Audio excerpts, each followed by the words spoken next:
Hola, mi nombre es Tomás Montt y en esta ocasión les hablaré del proceso de fresado. El fresado es un proceso de corte de material con una herramienta rotativa.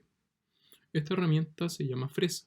Puede contener uno o varios filos.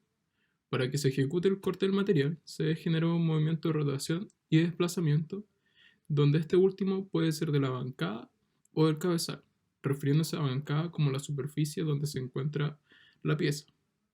Este proceso de mecanizado lo realiza una máquina llamada fresadora, que aparece acá en la diapositiva, la cual contempla parámetros como velocidad de corte, avance y profundidad de pasada. Las máquinas fresadoras giran en torno a velocidades de 6.000 a 24.000 revoluciones por minuto. Para entender el proceso de fresado, primero hay que entender lo que es una fresa, la cual es una herramienta rotativa de uno o varios filos los cuales pueden labrar el metal. Estas se pueden clasificar en diversas categorías, como lo son, por ejemplo, geometría, dentro de estas tipo sierra de 3 filos para alisar, cónicas para generar ruedas dentadas, etc. Estas pueden estar construidas en un cuerpo de una sola pieza o cuchillas reemplazables. Dentro de las construcciones pueden encontrarse las aleaciones, como por ejemplo el acero rápido o de carburo de tungsteno. Existen distintos tipos de máquinas fresadoras, y estas se pueden clasificar en diversas categorías, como lo son la cantidad de ejes, la orientación del plano de fresado o bien la tecnología que estas emplean, como lo son las máquinas de control numérico o más conocidas como CNC por su abreviación. En las fresadoras universales, que es la tercera de izquierda a derecha, existen dos portaherramientas, el primero en el cabezal donde se instala la fresa y el segundo en la bancada pareciéndose a un torno en donde se instala la pieza a mecanizar. Estas dos portaherramientas pueden funcionar a la vez, generándose piezas de un mecanizado de alta complejidad. Hola, mucho gusto. Mi nombre es Matías Peña y en esta ocasión hablaremos sobre las ecuaciones que rigen el comportamiento y cómo se determinan ciertas características del proceso de desprendimiento de viruta llamado fresado, el cual veremos a continuación. La primera ecuación consiste en la velocidad de rotación, o también conocida como velocidad de rotación de Lucillo, la cual es familiar y consiste entre el cociente de la velocidad de corte en el diámetro exterior de la fresa y una multiplicación entre pi por el mismo diámetro exterior de la fresa. A esta propiedad se le asignará la letra n. La siguiente ecuación que se verá será la velocidad de avance, la cual consiste en una multiplicación de tres factores, donde el primero, que es la n mayúscula, consiste en la velocidad de rotación del lucillo, que se vio anteriormente. La segunda es un NT, que consiste en el número de dientes de la fresa. Y finalmente, la F, que consiste en el avance de fresado, que por lo general es el avance de diente cortante, que también se le llama carga de viruta, y esta representa el tamaño de la viruta formada por cada filo de corte.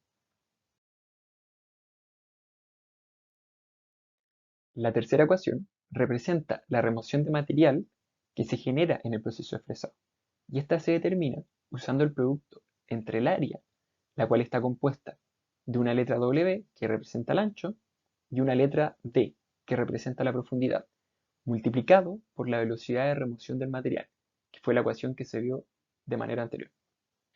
Esta ecuación obviamente ignora la entrada inicial de la fresa antes de que se enganche de manera completa. Y estas tres ecuaciones se pueden aplicar tanto al fresado terminal, como al fresado lateral, al fresado frontal y otras operaciones de fresado, pero por supuesto haciendo los ajustes apropiados en el cálculo del área de sección recta.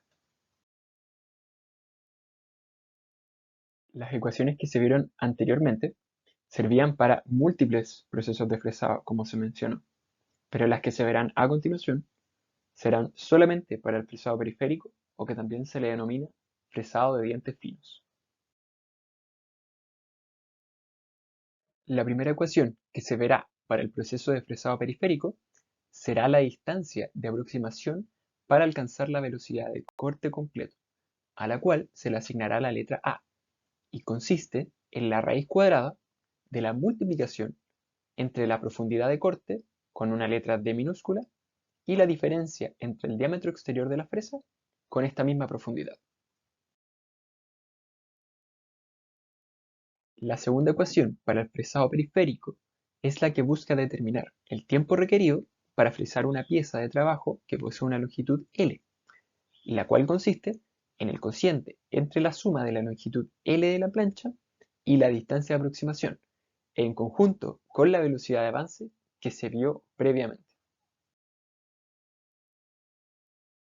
Las ecuaciones que se verán a continuación dejarán de ser para el proceso de fresado periférico y serán para el fresado frontal, un proceso al que se asemeja mucho a la imagen presentada. En el primer caso del fresado frontal, toma en consideración que todo el ancho de la pieza será cubierto por el diámetro de la fresa y se acostumbra a dejar una distancia de aproximación tanto al principio del corte como al final del corte, por lo que el recorrido adicional es igual a la mitad del diámetro de la fresa. El segundo caso del fresado frontal posee una consideración distinta, la cual consiste en que el ancho del corte es menor a la distancia media del diámetro de la fresa, provocando que el recorrido adicional sea muy similar al caso de la distancia de aproximación del proceso de fresado periférico, con la consideración de que la D minúscula ahora es el ancho del corte. Finalmente, el tiempo requerido para fresar la pieza consiste en el cociente entre la suma del largo de la pieza en conjunto con el doble de la distancia de aproximación y la velocidad de avance. Hola, soy Francisco Salamanca y hoy les voy a hablar sobre el caso real. ¿Ya? En este caso vamos a explicar la experiencia que casi todos hemos realizado en el taller, la cual es la confección de un engranaje, este mismo que yo tengo aquí en mis manos. ¿Sí? Este es un engranaje helicoidal. ¿Ya? Y este se hizo en la fresadora, es una experiencia que toma aproximadamente todo un día. De hecho, primero nosotros teníamos que ir antes al laboratorio a montar el instrumento, a montar la máquina, y después el siguiente día que nosotros teníamos todo el día teníamos 8 horas consecutivas en en el laboratorio, nosotros confeccionábamos el engranaje en su totalidad. ¿Sí? Lo hacíamos a partir de un cilindro que era tenía este mismo espesor, o sea que lo único que hicimos fue tallar la hendidura. ¿Sí? Así que vamos a proceder a explicar cómo fue esto. Ya, en primer lugar, la fresadora, esta que es una máquina, una fresadora universal, requería de ciertas cosas. En primer lugar, un cabezal divisor. ¿Sí? Un cabezal divisor es un instrumento que nos permite, que nos relaciona la cantidad de vueltas que da en esa manivela que se puede ver aquí. Aquí, esa manivela que se puede ver aquí. ¿Sí?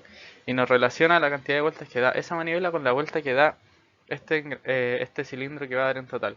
¿Sí? Entonces la idea era hacer la pasada con la fresadora, mover la manivela para que cambiara a la siguiente hendidura, ¿sí? Ir de a poquito. A cada rato ir pasando, ir pasando por la hendidura. ¿Sí? No se talla no se fresa toda la hendidura de una sola pasada, sí, porque eso es muy riesgoso, ¿ya? Como este engrane no es tan grande, no es de metal, sí, es de plástico, eh, estaba montado solamente sobre el cabezal divisor y no tenía un apoyo en el otro extremo, sí, estaba solamente agarrado de uno de los dos lados, no tenía dos agarres, ¿ya? Por lo tanto, hacer pasadas muy bruscas podía provocar que existían unas vibraciones no deseadas, sí, y por eso se procedió a hacerlo muy de a poco, ¿sí? Por eso es un trabajo que se realiza de manera lenta. ¿Ya? Aparte del cabezal divisor, que como ya dije nos sirve para ir poniendo la hendidura frente a la fresa, se necesita inclinar la mesa de trabajo. ¿Por qué? Si fuera un engranaje recto esto no sería necesario, puesto que podría pasar de manera recta. Pero en este caso, el, la fresa tiene que pasar en un ángulo respecto al engranaje, ¿sí? Este ángulo que se puede ver acá, ¿sí? No tiene que pasar recto, sino de que tiene que pasar inclinado. Es debido a esto que se tiene que inclinar la mesa de trabajo. ¿Ya? Luego de haber hecho esto, de haber inclinado la mesa de trabajo, aparte falta cambiar el árbol. El árbol es esta parte que se ve acá. ¿Ya? Este árbol se tiene que cambiar completo y se tiene que regular en dónde se va a poner la fresa. ¿Sí? Esta herramienta para el corte de engranaje en particular. ¿Ya? Aparte de esto, existen un juego de engranes que van aquí atrás que no se alcanzan a notar, los cuales eh, nos sirven para darle la relación que tenemos que tener a este engranaje, ¿sí? Para que la cantidad de pasos, para que la cantidad de orificios, de hendiduras que tenga sea la correcta, para dejar bien la cantidad de dientes.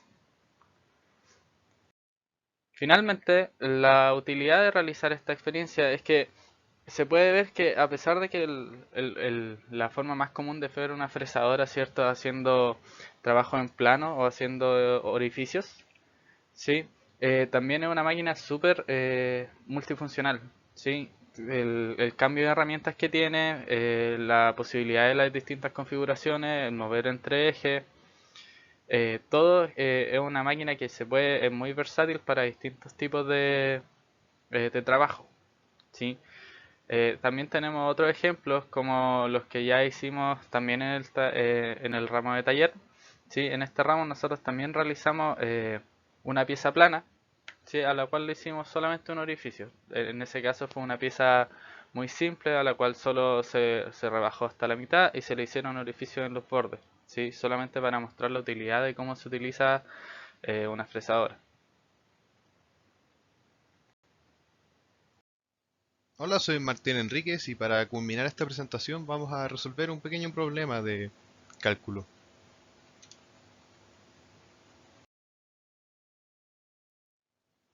Entonces, tenemos como enunciado, se ejecuta una operación de fresado periférico para acabar la superficie superior de una pieza de trabajo rectangular de 400 milímetros de largo por 60 milímetros de ancho.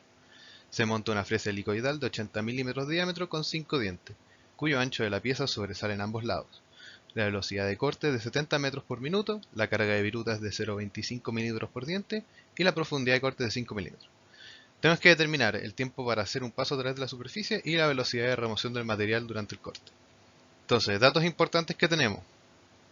Número de dientes que son 5, tenemos las dimensiones de la pieza, tenemos las dimensiones de la fresa y la velocidad de corte y la carga de viruta. Entonces, primero debemos calcular la velocidad de rotación con las fórmulas previamente descritas, lo cual nos da 279 revoluciones por minuto. Es importante notar que para poder trabajar con esta fórmula debemos pasar la velocidad a milímetros por minuto o en su defecto el diámetro de la fresa a metros para poder tener consistencia con las unidades. Luego tenemos la velocidad de avance, también utilizando el cálculo previamente descrito para la velocidad de rotación, lo cual nos da una velocidad de avance de 348 metros por minuto.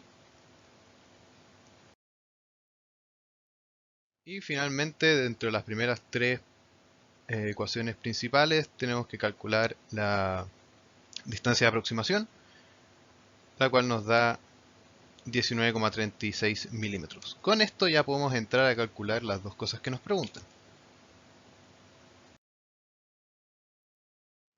Esta viene a ser el tiempo que nos vamos a tardar en hacer una pasada, la cual nos resulta en 1,205 minutos, lo cual se traduce a 72,27 segundos, 73 segundos si es que queremos ser un poco más reservados. Y finalmente tenemos la velocidad de remoción de material, la cual nos da 104.445 milímetros cuadrados por minuto.